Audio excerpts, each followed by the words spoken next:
Baik, Assalamualaikum warahmatullahi wabarakatuh. Perkenalkan, nama saya Abang Khairul Gunawan, Prodi Kesehatan Masyarakat semester 6, mahasiswa Sekolah Tinggi Ilmu Kesehatan Keposre Sintang. Baik, di sini saya akan menyampaikan sebuah video tentang pneumonia. Video ini dibuat guna memenuhi mata kuliah Pendidikan Kesehatan Masyarakat di institusi atau disingkat dengan PKMI. Baik, di sini saya akan menjelaskan tentang apa itu pneumonia. Nah, pneumonia ini bisa disebut dengan paru-paru basah. Adalah infeksi saluran napas bawah yang menimbulkan penumpukan cairan pada kantung udara pada paru. Nah, apabila paru-paru kita diperbesar, akan tampak kantung-kantung udara di mana kantung-kantung udara ini berfungsi sebagai tempat pertukaran antara oksigen dan karbon dioksida. Nah, sekarang apa yang terjadi pada pneumonia?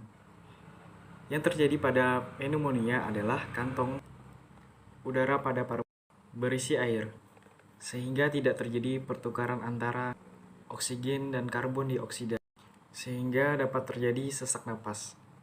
Air yang berada di kantung udara ini disebabkan oleh hasil infeksi dari beberapa kuman, termasuk bakteri, virus, jamur, dan kuman-kuman lain, di mana kuman-kuman ini tidak mampu dilawan oleh sistem pertahanan tubuh kita, yaitu makrofag, sehingga mereka dapat menyerap paru-paru. Dan di sini adalah nama-nama kuman-kumannya atau bakteri.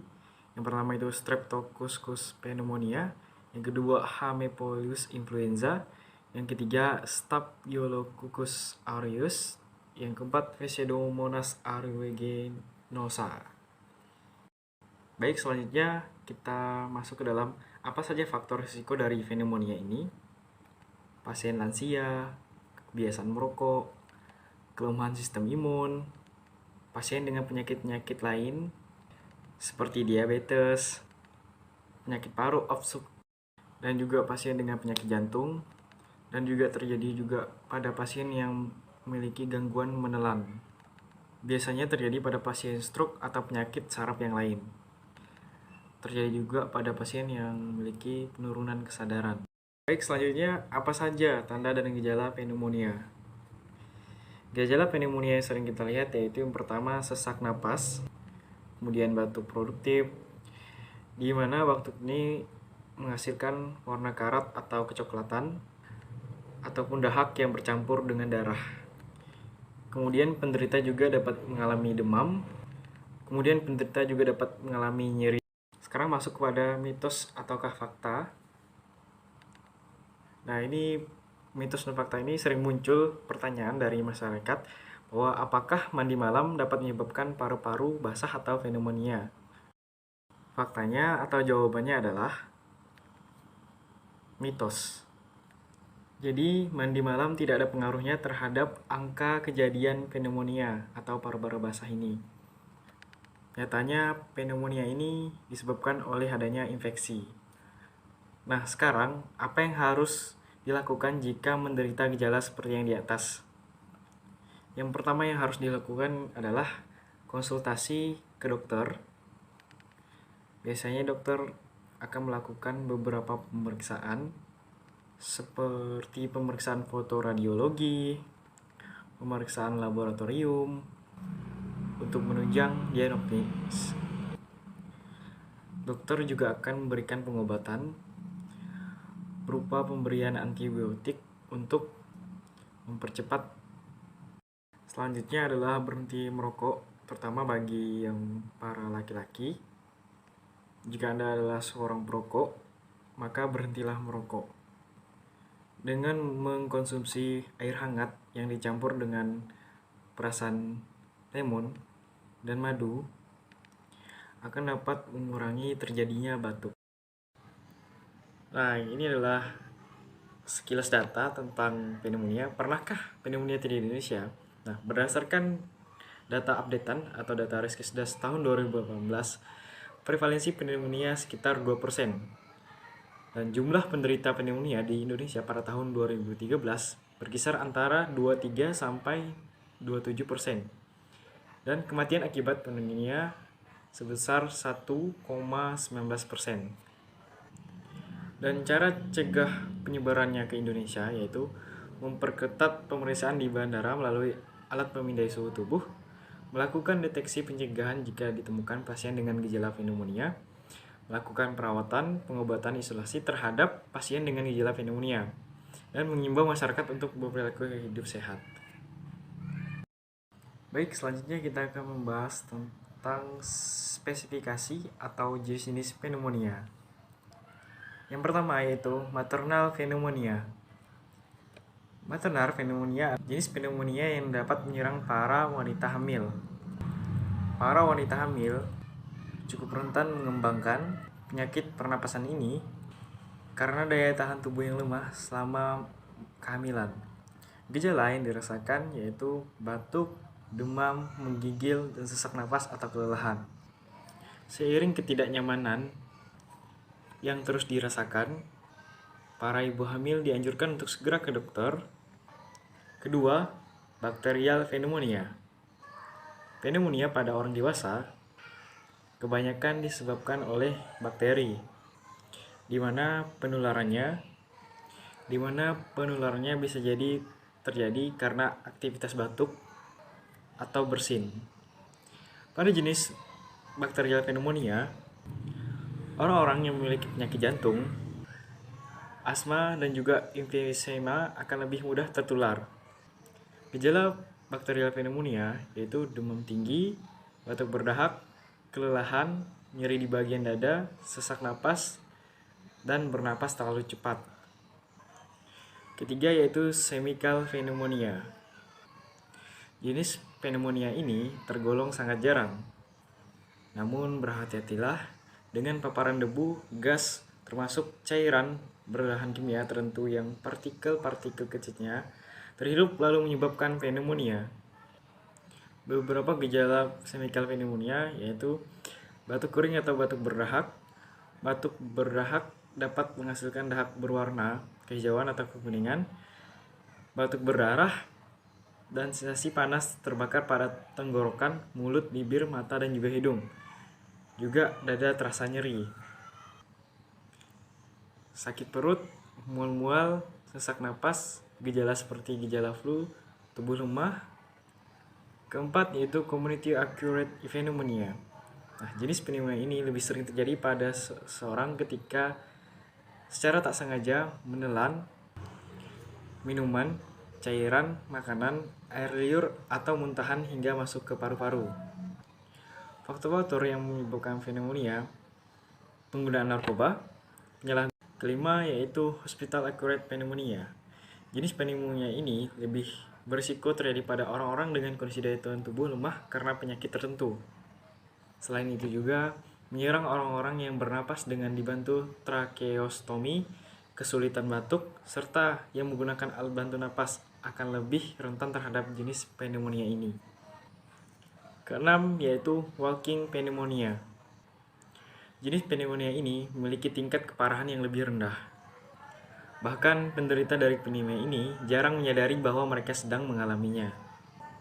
Ini karena tidak lepas dari gejala yang begitu mirip dengan flu parah sehingga dianggap sebagai gangguan kesehatan biasa. Gejalanya sakit kepala, batuk, demam, tubuh menggigil. Ketujuh yaitu fungal pneumonia. Pneumonia yang disebabkan oleh jamur tidaklah begitu umum. Dalam kondisi tubuh yang sehat, seorang tidak akan mudah terkena jenis pneumonia ini. Namun, ketika sistem daya tahan tubuh turun karena tindakan medis tertentu, maka fungal pneumonia dapat menyerang. Pneumonia ini hampir sama persis dengan pneumonia jenis lainnya, di mana demam dan juga batuk. Kedelapan yaitu viral pneumonia.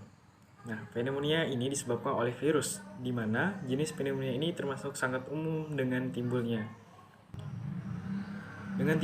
gejala yang berada antara tahap. Baik, selanjutnya kita akan membahas tentang data-data pneumonia. Setiap 1 menit, anak-anak meninggal karena pneumonia dan meninggal dunia. Hampir 1 juta orang setiap tahunnya. Di Indonesia, menurut riset kesehatan tahun 2013, Kementerian Kesehatan Republik Indonesia, pneumonia menjadi penyebab kematian tertinggi kedua pada anak usia di bawah 5 tahun karena kelahiran prematur. Baik, tadi dijelaskan secara medisnya dan sekarang secara sederhananya. Nah, apa itu pneumonia? Nah, pneumonia adalah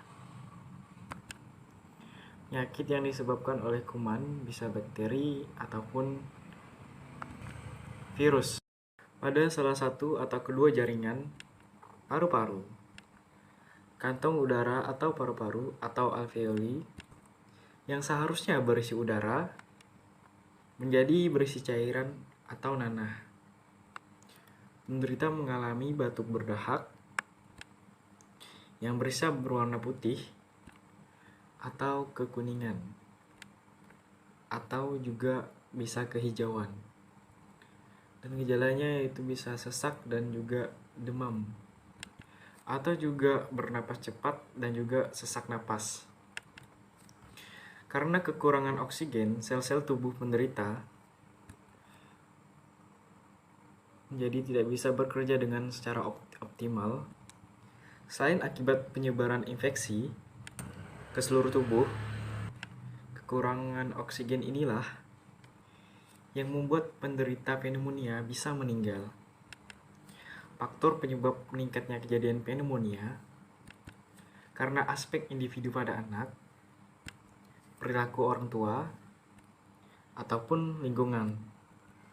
Pneumonia dapat menular melalui udara, percikan batuk, atau percikan bersin, dan benda-benda pribadi yang terkena percikan batuk ataupun bersin. Nah, sekarang adalah ada sebuah yayasan Sayangi Tunas Cilik bekerjasama dengan pemerintah, organisasi masyarakat, dan komunitas, dan bekerjasama dengan mitra lainnya melaksanakan kampanye perubahan perilaku untuk mengatasi pneumonia pada anak melalui langkah-langkah, yaitu pertama, meningkatkan pengetahuan tentang pneumonia dan tanda-tanda bahayanya. Kedua, pencegahan. Dengan menggunakan kerangka kerja pneumonia. Ketiga, membangun kerjasama dengan pemangku kepentingan atau stakeholder dalam mengatasi pneumonia ini. Yayasan Sayangi Tunas Cilik mulai 2019 sampai dengan 2001 sekarang memiliki sebuah terobosan atau sebuah kampanye dengan narasi untuk publik, yaitu sosialisasi intensif langsung atau media sosial dengan pemangku kepentingan atau stakeholder atau bisa disebut dengan pemerintah, dengan mobilisasi menggerakkan tokoh atau masyarakat, dengan parenting menghadirkan peran ayah di keluarga. Strategi ini mengacu pada kerangka penanganan pneumonia, yaitu melindungi atau protect, mencegah atau prepare, dan mengobati atau treat. Dengan menerapkan praktek kesehatan yang baik sejak lahir melalui pemberian ASI eksklusif selama 6 bulan pertama, makanan pendamping ASI atau MPASI yang tepat setelah usia 6 bulan, mencegah dengan menuntaskan pemberian imunisasi dasar, utamanya campak dan rubella, atau bisa disebut dengan MR, dipteria, tursis, dan udara baik di dalam rumah, dan bebas dengan asap rokok. Mengobati, segera bawa anak sakit ke puskesmas atau rumah sakit atau dokter terdekat. Teruskan asupan makanan yang bergizi saat anak sakit. Waspada pneumonia jika anak mengalami batuk yang disertai dahak, demam, serta bernapas cepat, segera bawa ke puskesmas atau rumah sakit atau dokter terdekat. Baiklah, demikian yang dapat saya sampaikan tentang materi pneumonia. Semoga apa yang saya sampaikan bermanfaat bagi yang menyaksikan. Oke, saya Abang Heru Gawan. Terima kasih. Saya mengucapkan wabillahi taufiq wal hidayah. Assalamualaikum warahmatullahi wabarakatuh.